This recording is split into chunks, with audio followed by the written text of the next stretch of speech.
नमस्कार दोस्तों, स्वागत है आपका अपना यूट्यूब चैनल टुडे एग्जाम पर। दोस्तों आज है आपका 6 फरवरी। 6 फरवरी को एसएससी जीडी का एग्जाम था। फोर्थ शिफ्ट का भी एग्जाम समाप्त हो गया है। फोर्थ शिफ्ट के एग्जाम में जीके और हिंदी के सेक्शन से जो भी प्रश्न पूछे गए सभी 100% ओरिजिनल प्रश्नों के साथ उपलब्ध हो गया हूँ। दोस्तों जैसा कि आप जानते हैं मैं एक्स्ट्रा फैक्ट के साथ ही पढ़ाता हूँ, तो आज भी हम एक्स्ट्रा फैक्ट के साथ ही पढ़ाएंगे ताकि आप अगर आने वाले समय में एग्जाम देने वाले हैं तो आपको अधिक से अधिक फायदा प्राप्त हो सके। और दोस्तों कल जो हमने शाम को वीडियो दिया था उससे आज तो एक कुमी लोक नृत्य पूछा गया जो आपका तमिलनाडु का है। दूसरा करगा भी पूछ लिया गया भाई साहब, करगा मैंने एक्स्ट्रा फैक्ट में लिखा था, ठीक है, अगर आपको ध्यान हो तो ये करगा लोक नृत्य भी आज पूछ लिया गया है। तो यही फायदा है मेरे इस चैनल के साथ आप जुड़े रहेंगे। ये छोटा सा चैनल बहुत कुछ दिला सकता है आपको। एक प्रश्न पूछा गया था, सतरिया नृत्य किस धर्म के लोग के द्वारा मनाया जाता है। सब दिन चिल्ला चिल्ला के बता रहा हूँ मेरे दोस्तों, और नृत्य पे मैंने एक पूरा वीडियो भी बना दिया है कि सतरिया नृत्य जो है आपका असम के अंदर वैष्णव संत यानी वैष्णव धर्मावलंबी के लोग मनाते हैं, यानी एक तरीके से कहें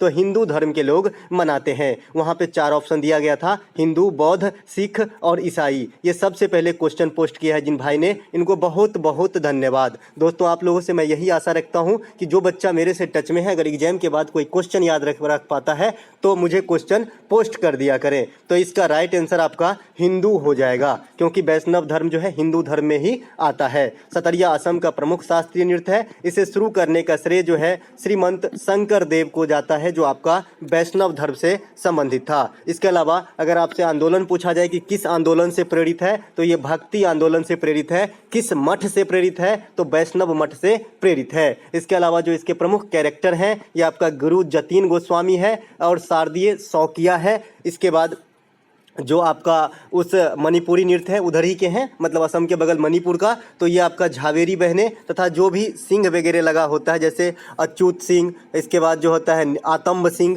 तो ये सब जो है नल कुमार सिंह, तो ये सभी जो है आपका मणिपुरी नृत्य से संबंधित है। मैंने ट्रिक भी बताया था। इसके अलावा एक प्रश्न पूछा गया था, करगा नृत्य किस राज्य से संबंधित है। मिसप्रिंट है करगा नृत्य, ये मैंने कल ही बताया है। और जो बच्चे कॉमेंट करते हैं कि भाई आज तो एग्जाम ही नहीं था, अरे भाई जो बच्चे मेरे से जुड़े हैं उनको फायदा पहुंचाना है कि नहीं पहुंचाना है, तो मुझे लगता है कि जो चीज देना चाहिए दे दो।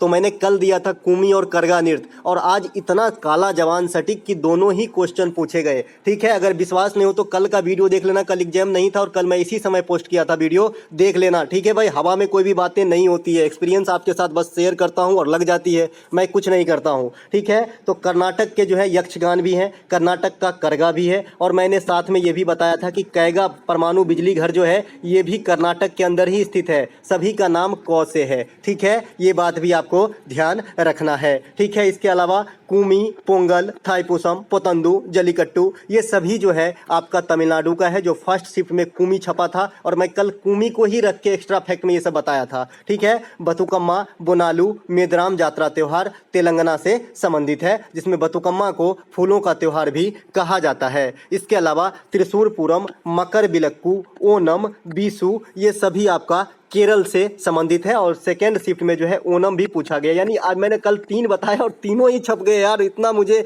आश्चर्य हो रहा है, आप लोगों को क्या बताएं। अगला एक प्रश्न पूछा गया था, महाराष्ट्र में जो राज्य विधानसभा है उसके स्पीकर कौन है। देखिए दोस्तों मैंने आपको एक बात रीढ़ की हड्डी बता दिया हूँ कि भाई क्वेश्चन एग्जाम में वही आएगा जो चर्चा का विषय रहा हो। ये चर्चा का विषय है राहुल नार्वेकर। ये राहुल नार्वेकर जो है ये बीजेपी से ताल्लुक रखते हैं और ये सबसे कम उम्र का जो है आपका विधानसभा का स्पीकर है, इसीलिए ये चर्चा में आ गए थे और इसीलिए पूछा गया है। उसी प्रकार से अगर सबसे कम उम्र के सांसद अगर आपके एग्जाम में आ जाता है, क्योंकि इसका नंबर अब आने ही वाला है, तो चंद्रानी मुर्मू जो है ये सबसे कम उम्र के जो है आपका सांसद बनी थी, ठीक है। तो ये बात भी आपको ध्यान रखना है। इसके अलावा लोकसभा का वर्तमान स्पीकर जो है ये ओम बिरला है। वर्तमान में आपका 17वीं लोकसभा चल रही है।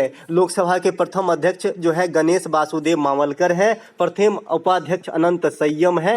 अनंत संयम जो है प्रथम उपाध्यक्ष था। लोकसभा का जो अस्तित्व में आया ये आपका 1952 में आया। ये सब बात आप ध्यान रखेंगे। लोकसभा के प्रथम महिला अध्यक्ष मीरा कुमार है। सेकेंड महिला अध्यक्ष सुमित्रा महाजन हुई थी। सबसे अधिक दिन तक लोकसभा का अध्यक्ष रहने वाला ये भी मैं बता चुका हूँ, बलराम जाखड़ साहब है। बलराम जाखड़ जो है ये सबसे अधिक दिन तक लोकसभा में सेवा किए एज अ स्पीकर।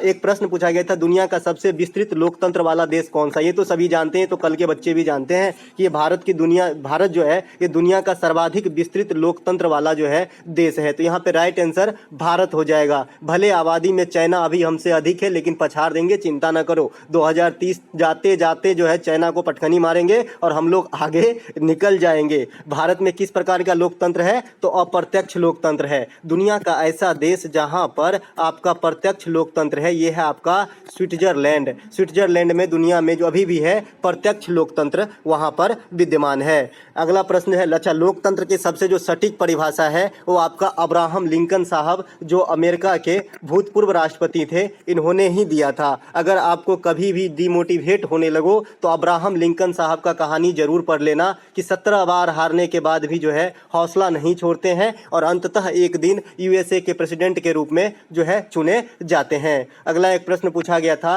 कि प्रेसिडेंट बनने के लिए यानी राष्ट्रपति बनने के लिए न्यूनतम उम्र सीमा क्या है? इसको मैं कैसे आपको समझाया हूं कि भाई घर में बड़े बुजुर्ग होते हैं, लेकिन आज कल के बच्चे इतने ज़्यादा मतलब आगे निकल गए हैं, 5G 6G हो गए हैं कि पिताजी को पूछे बिना ही कोई काम कर लेगा, फिर बाद में बोलेगा बाबूजी ये काम तो कर लिए। इसी प्रकार से राष्ट्रपति हैं इंडिया में, उम्र होते हैं इनके 35 साल। इसे सोना का चिड़िया भी सोने की पिंजरे वाली चिड़िया भी कहा जाता है। ठीक है, क्योंकि सारे जो महत्वपूर्ण फैसला है वो तो लेना है प्रधानमंत्री को, लेकिन पूछना है राष्ट्रपति साहब को। ठीक है, तो 35 वर्ष होता है। राज्यपाल की उम्र भी 35 वर्ष होते हैं। लोकसभा का अध्यक्ष 25 वर्ष में आदमी बन सकता है, क्योंकि लोकसभा में सदस्यता ग्रहण करने के लिए ही 25 साल उम्र है। राज्यसभा के सदस्य जो होते हैं उसकी न्यूनतम उम्र 30 वर्ष होते हैं। विधानसभा के जो सदस्य होते हैं उसके न्यूनतम उम्र 25 वर्ष होते हैं, और जो विधान परिषद के सदस्य होते हैं उनके न्यूनतम उम्र 30 वर्ष होते हैं, और जो ग्राम पंचायत में सदस्य बनते हैं उसके न्यूनतम उम्र 21 वर्ष रखा गया है। तो ये सभी बातों को आपको जो है अच्छे से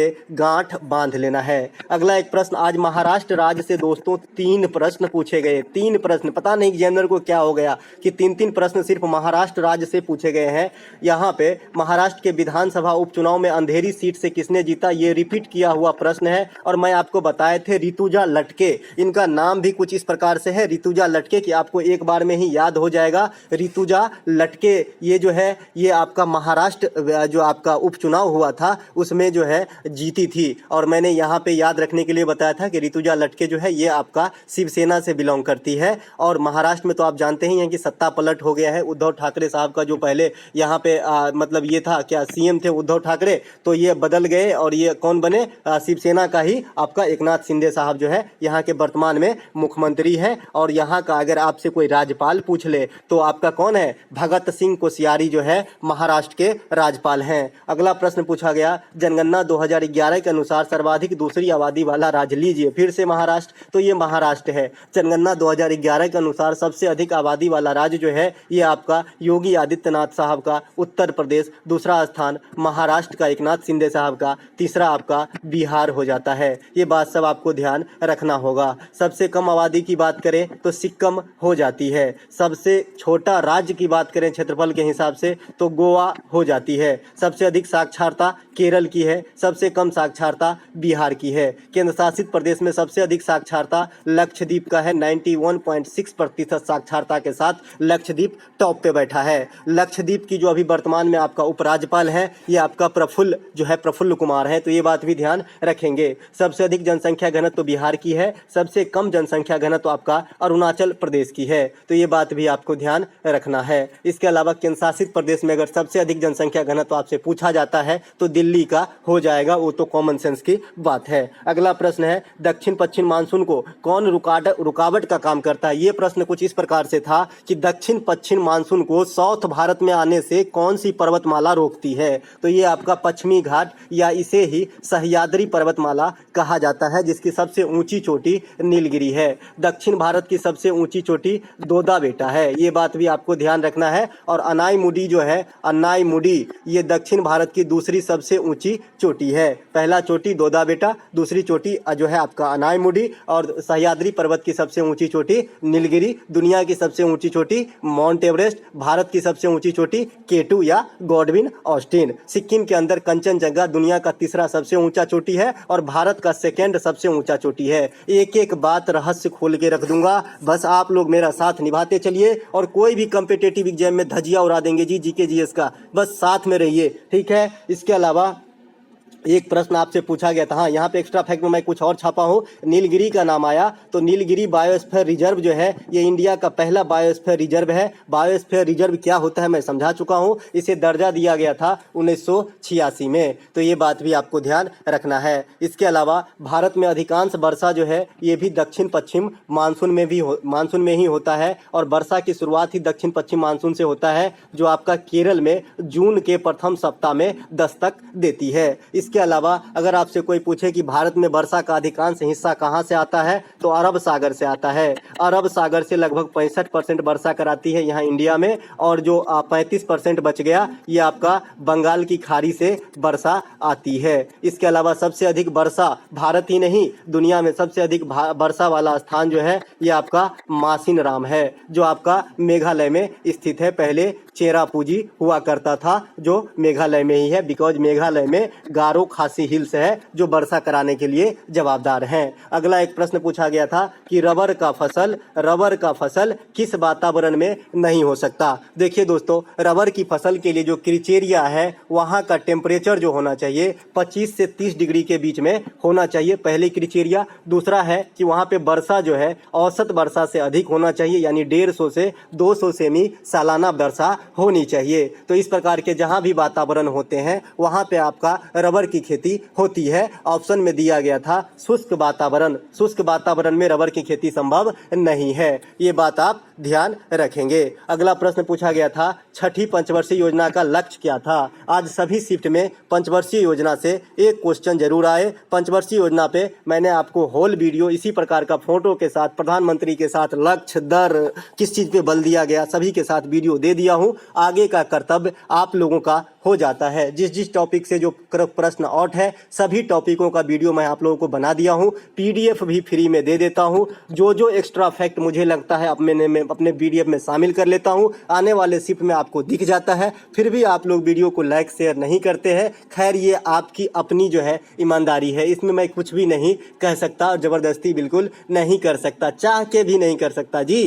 तो इसीलिए अपने ईमानदारी से ही लाइक शेयर कर दिया कीजिए, और चैनल पे पहली बार विजिट कर रहे हैं तो सब्सक्राइब भी कर लें, क्योंकि मैं सभी एग्जाम की एनालिसिस के साथ साथ एग्जाम की तैयारी भी कराता हूं, और आने वाले समय में एमटीएस का जो है एक धुआंधार तैयारी करवाऊंगा। आप पूरे दुनिया की बड़े चैनल से पढ़ लेना, और मेरा कंटेंट किसी जेब में किसी कोने में रखना। आपको एग्जाम में आप पाएंगे अरे ये तो बड़े चैनल कुछ काम की नहीं, ये छोटा सा बम तो बड़ा विस्फोट कर गया। ठीक है, तो छठी पंचवर्षीय योजना का जो लक्ष्य था ये आपका गरीबी उन्मूलन और रोजगार में वृद्धि, ये दोनों था। पांचवी पंचवर्षीय योजना का जो लक्ष्य होता है ये होता है गरीबी उन्मूलन के साथ साथ आत्मनिर्भरता। ठीक है, तो दोनों में थोड़ा सा फर्क है। आत्मनिर्भर आदमी कब होगा, जब रोजगार होगी। तो थोड़ा सा लैंग्वेज की चेंजेस है और कुछ नहीं। तो छठी का लक्ष्य क्या मार के आएंगे, और गरीबी उन्मूलन के साथ साथ रोजगार में वृद्धि। इसमें जो है ये योजना सफल रहा था। 5.2% का लक्ष्य रखा गया था वृद्धि का, और 5.54% की जो है प्राप्ति हो गई थी। इंदिरा गांधी आयरन लेडी के नाम से मशहूर हो गई। इंदिरा गांधी इस समय प्रधानमंत्री थी। इसके अलावा इस योजना को रोलिंग प्लान को ब्रेक करके बनाया गया था, जिसकी अवधि जो है 1980 से 1985 था। तो दोस्तों ये थे आज के फोर्थ शिफ्ट में आए हुए अधिकांश प्रश्नों के जो है सटीक और विस्तृत एनालिसिस। अगर आपको लगा कि मैं आपके लिए कुछ अच्छा कर रहा हूं तो लाइक जरूर करें। मिलेंगे कंबाइंड शिफ्ट वाले वीडियो के साथ, तब तक के लिए जय हिंद।